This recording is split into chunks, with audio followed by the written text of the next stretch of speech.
Sir 2024 Lok Sabha ಚುನಾವಣೆಯಲ್ಲಿ ಕೂಡ BJP ticket ಇನ್ನು ಕ್ಲೀನ್ ಇಮೇಜ್ ಅನ್ನೋ ಒಂದು ಕ್ಯಾಂಡಿಡೇಟ್ ಕೊಟ್ಟಿದ್ದಕ್ಕೆ ಅದು ಕೈ ಹಿಡ್ದಿದ್ದು ಸರ್. ಅದಾದಮೇಲೆ ಚುನಾವಣೆ ಆದಮೇಲೆ ರಾಜಕೀಯ ನಿಮ್ಮನ್ನು ಬದಲಾಯಿಸೋಕ್ಕೆ ಸಾಧ್ಯ ಆಗಲಿಲ್ವ ಅಂತ ಸರ್, ರಾಜಕಾರಣ?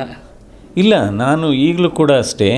ಈಗ ನಾನು ಆ್ಯಕ್ಚುಲಿ ನನ್ನ ಕ್ಷೇತ್ರದಲ್ಲಿ ಹೋದಂಥ ಸಂದರ್ಭದಲ್ಲಿ ನಾನು ಈಗಲೂ ಅದು ಹೇಳ್ತೀನಿ, ಕಾರ್ಯಕ್ರಮಗಳಾಗ್ತಾ ಇರುತ್ತೆ. ಇವಾಗ ಚುನಾವಣೆ ಸಂದರ್ಭದಲ್ಲಿ ಆಯಿತು, ಒಬ್ಬರು ಒಂದೊಂದು ಪಕ್ಷದಲ್ಲಿ ಸ್ಪರ್ಧೆ ಮಾಡಬೇಕಾಗುತ್ತೆ. ಈಗ ಚುನಾವಣೆ ಆಗೋಗಿದೆ. ಈಗ ಚುನಾವಣೆ ಆಗೋಗಿರೋದ್ರಿಂದ ಎಲ್ಲರೂ ನಮ್ಮ ಮತದಾರರ ಎಲ್ಲ ನಮ್ಮ ಕ್ಷೇತ್ರದ ಮತದಾರರು ಕೂಡ ನಮ್ಮವರೇ ಅಂತ ಪಕ್ಷಭೇದ ಇಲ್ಲ. ಆ ರೀತಿ ರಾಜಕೀಯ ಸಂಸ್ಕೃತಿ ಬರಬೇಕು. ಚುನಾವಣೆ ಸಂದರ್ಭದಲ್ಲಿ ಆಯಿತು ಆ ಪಕ್ಷ ಈ ಪಕ್ಷ, ಚುನಾವಣೆ ಆದ ನಂತರ ಒಬ್ಬರು ಗೆಲ್ತಾರೆ, ಒಬ್ಬರು ಗೆಲ್ಲಲ್ಲ. ಆದರೆ ಗೆದ್ದಂಥವರು ಎಲ್ಲ ಕಾರ್ಯಕರ್ತರನ್ನು, ಎಲ್ಲ ನಮ್ಮ ವಿರೋಧಿ ಕಾರ್ಯಕರ್ತರನ್ನು ಕೂಡ ಸಮಾನಾಂತರವಾಗಿ ಕಾಣತಕ್ಕಂಥ ರಾಜಕೀಯ ಸಂಸ್ಕೃತಿ ಬರಬೇಕು. ಸರ್, ಈಗ ಕೊನೆಯ ಪ್ರಶ್ನೆ ಕೇಳ್ತೀನಿ. ಮಹಿಳಾ ಮೀಸಲಾತಿ ಮಸೂದೆ ಈಗ ಲೋಕಸಭೆಯಲ್ಲಿ ಸೋಲು ಕಂಡಿದೆ ಸರ್. BJPಯವರು ಕಾಂಗ್ರೆಸ್ನವ್ರದ್ದು ರಾಜಕೀಯ ನಡೀತಾ ಇದೆ. ಸೊ ನೀವು ಮಹಿಳಾ ಮೀಸಲಾತಿ ಸೋತಿದ್ದಕ್ಕೆ ಏನು ಹೇಳ್ತೀರಿ ಸರ್? ಈಗೇನಾಗಿದೆ, ಈ ಮಹಿಳಾ ಮೀಸಲಾತಿ 2023ರಲ್ಲೇ ಇದು ಅನುಮೋದನೆ ಸಿಕ್ಕಿ ಇದು ಪಾಸಾಗೋಗಿದೆ. ಈ ವಿಧೇಯಕ ಏನಿದೆ ಈಗ ಅದೇ ಮಸೂದೆಯನ್ನು ಅಂದರೆ ಅದನ್ನು ಡಿಲಿಮಿಟೇಷನ್ನು ಸೆನ್ಸಸ್ಗೆ ಡೀಲಿಂಕ್ ಮಾಡಲಿಕ್ಕೆ ತಂದಿರೋದು. ಇನ್ಫ್ಯಾಕ್ಟ್ ಕರೆಕ್ಟಾಗಿ ನಾವು ದಿನಾಂಕ ಹೇಳಬೇಕಾದ್ರೆ 2023 ಸೆಪ್ಟೆಂಬರ್ 29ನೇ ತಾರೀಕು ನಮ್ಮ ರಾಷ್ಟ್ರಪತಿಗಳಾದಂಥ ದ್ರೌಪದಿ ಮುರ್ಮು ಅವರು ಅದಕ್ಕೆ ಅಂಕಿತ ಹಾಕಿದ್ದಾರೆ. ಈಗಲೂ ಕೂಡ ಅದು ಇದೆ, ಅದು ಎಕ್ಸಿಸ್ಟಿಂಗ್ ಇದೆ.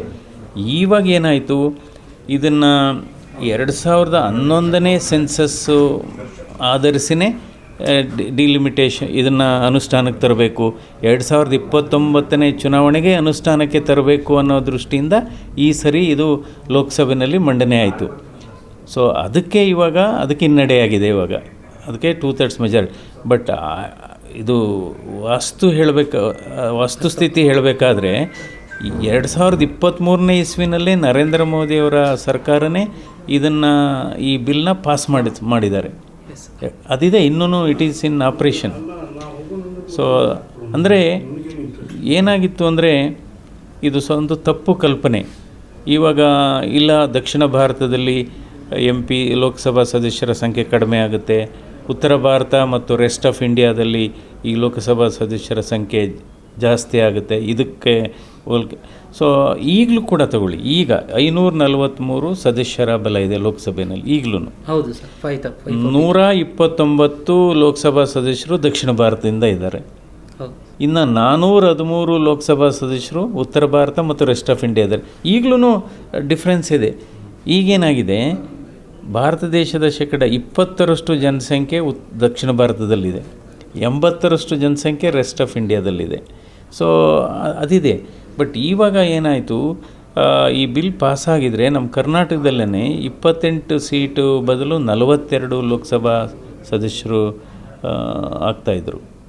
ಸೊ ಅದರಿಂದ ಅಂದರೆ ಇವಾಗ ಮುಂದೆನೂ ಕೂಡ ಇದು ಆಗಬೇಕು ಅನ್ನೋ ಆಶಯ ಇದೆ. ಪ್ರಧಾನಮಂತ್ರಿಯವರು ನಿನ್ನೆ ಕೂಡ ದೇಶವನ್ನು ಉದ್ದೇಶಿಸಿ ಮಾತನಾಡಿದ್ದಾರೆ.